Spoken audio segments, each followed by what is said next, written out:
జనవరి 1 నుంచి కొత్త నిబంధనలు వర్కౌట్ అవుతున్నాయి. ఈ నేపథ్యంలో ఇవన్నీ ఎలా కొనసాగుతున్నాయి, అసలు ట్రాఫిక్ విశాఖపట్నం అంటేనే అటు భీమిలి నుంచి ఇటు గాజువాక వరకు కూడా చాలా చాలా పెద్ద జోన్లు ఉంటాయి.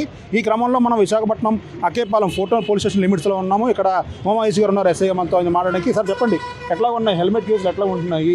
సో ఆటోల్లో ఎక్కువ మంది 10 మంది 20 మంది ఎక్కించిన వాళ్ళు ఉన్నారు. డ్రంక్ అండ్ డ్రైవ్ అంటే సవాళ్ళకి సమస్యలు అయితే ట్రాఫిక్లో ఉన్నాయి. సో దీన్ని ఎలా కంట్రోల్ అవుతుంది, అవగాహన ఏమైతే పెరిగిందంటారు? ముందుగా అందరికీ నమస్కారం సార్. ఇప్పుడు ప్రజెంట్ మనం కొత్తగా సిపి గారు వచ్చిన తర్వాత నుంచి కూడా కొత్తగా నిబంధనల నుంచి నవంబర్లో అప్లై అవుతున్నాయి. నవంబర్ 1 నుంచి మనం ప్రతి ఒక్క 2 వీలర్ కూడా హెల్మెట్, రైడరు పిలియన్ రైడరు ఇద్దరు కూడా హెల్మెట్ ధరించాలని చెప్పేసి మనకు పక్కగా నిబంధనలు అమలు చేస్తాం. దాంతోపాటుగా మనం ఖచ్చితంగా ఇంప్లిమెంట్ కూడా చేస్తున్నాం. హెల్మెట్కి 100 రూపాయలు ఉండే ఫైన్ 1035 రూపాయలు చేస్తాం. దాన్ని ఇంప్లిమెంట్ కూడా చేస్తున్నాం. 100లో అవుతుంది, ఇంకా అది అప్డేట్ అవ్వలేదు యాప్లో కూడా. తర్వాత అలాగే ఆటో విషయాలకు వచ్చేసరికి స్కూల్ పిల్లల విషయంలో కానీ, తర్వాత పబ్లిక్ ఆటో పబ్లిక్ ఎక్కే విధానాలు కొని మనం ఏం చేస్తున్నామంటే ఖచ్చితంగా వాళ్ళు అలౌ 8 మెంబర్స్ ఆర్ 6 మెంబర్స్ ఇలాగే చేస్తాం తప్ప అంతకన్నా ఎక్కువ మెంబర్స్ ఎక్కినట్టయితే ఎక్స్ట్రా పర్సన్స్ కింద మనం ఫైన్ కొడుతున్నాం. అలాగే స్పెషల్ డ్రంకన్స్ కూడా night time special drunken 1 o'clock వరకు కూడా స్పెషల్ డ్రంకన్ చేస్తున్నాం. ఈ విధమైన చర్యలు తీసుకోవడం వల్ల మనకి ఇప్పుడు రిజల్ట్ అనేది చాలా చక్కగా కనిపిస్తుంది. ప్రతి ఒక్కరు కూడా అవేర్నెస్ పెరిగి హెల్మెట్ అనేది ఖచ్చితంగా ధరించి వస్తున్నారు. అది దగ్గరలో లోకల్లో అవనివ్వండి, దగ్గర నుంచి చిన్న విషయాలకు వచ్చినా సరే మనం చూస్తున్నాం, ఖచ్చితంగా హెల్మెట్ ధరించే వస్తున్నారు. డ్రంక్ అండ్ డ్రైవ్స్ ఎట్లా కాన్సన్ట్రేట్ చేస్తున్నారు? ఈవినింగ్ టైంలో మనకి విశాఖపట్నం మెట్రోపాలిటన్ సిటీ కాబట్టి, సో ఆ నైట్ టైం ఏమన్నా ఎక్కువగా ఈ రాకపోకలు ఏమైనా ఉన్నాయా డ్రంక్ అండ్ డ్రైవ్ విషయంలో? సార్ ముఖ్యంగా డ్రంక్ అండ్ డ్రైవ్ అనే ఉద్దేశం ఒకటే సార్, తాగి నడిపేటప్పుడు వాహనం మన కంట్రోల్లో ఉండదు. యాక్సిడెంట్ జరగడం కానీ మన వల్ల వేరే వాళ్ళు ఇబ్బంది పడడం అవుతుందేమో దీనివల్లే మనం డ్రంక్ అండ్ డ్రైవ్ అనేది ఖచ్చితంగా అక్కడ సిచ్యువేషన్ బట్టి ఖచ్చితంగా చేస్తాం సార్.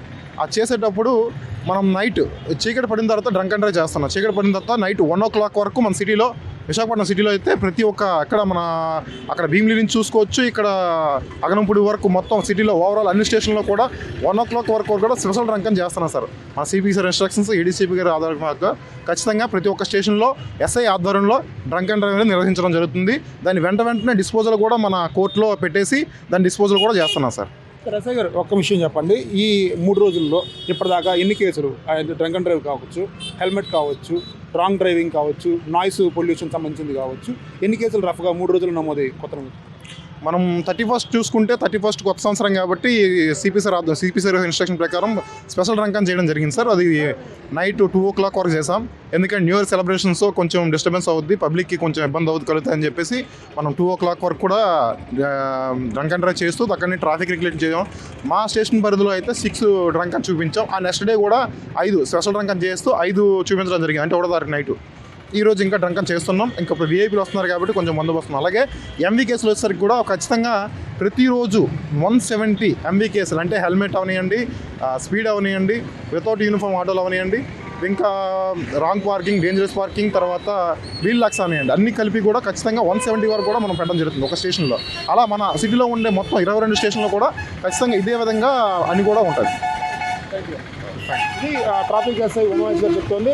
మొత్తం కేసులన్నీ కూడా పక్కాగా నిర్వహిస్తున్నామని, ఎక్కడికక్కడ డ్రంక్ అండ్ డ్రైవ్ విషయంలో ఎలాంటి రాజీ పడబోమని చెప్తున్నారు. అదే విషయంలో హెల్మెట్ అవేర్నెస్ అందరికీ పెరిగిందని, 90% వరకు కూడా హెల్మెట్ ధరించి మాత్రమే రోడ్డు మీద వస్తున్నారని చెప్తున్నారు. ఏదేమైనప్పటికీ ఇలా కంటిన్యూ అయితే కనుక విశాఖపట్నంలో ట్రాఫిక్ మీద మరింత అవేర్నెస్ పెరుగుతుందని ఆయన చెప్తున్నారు.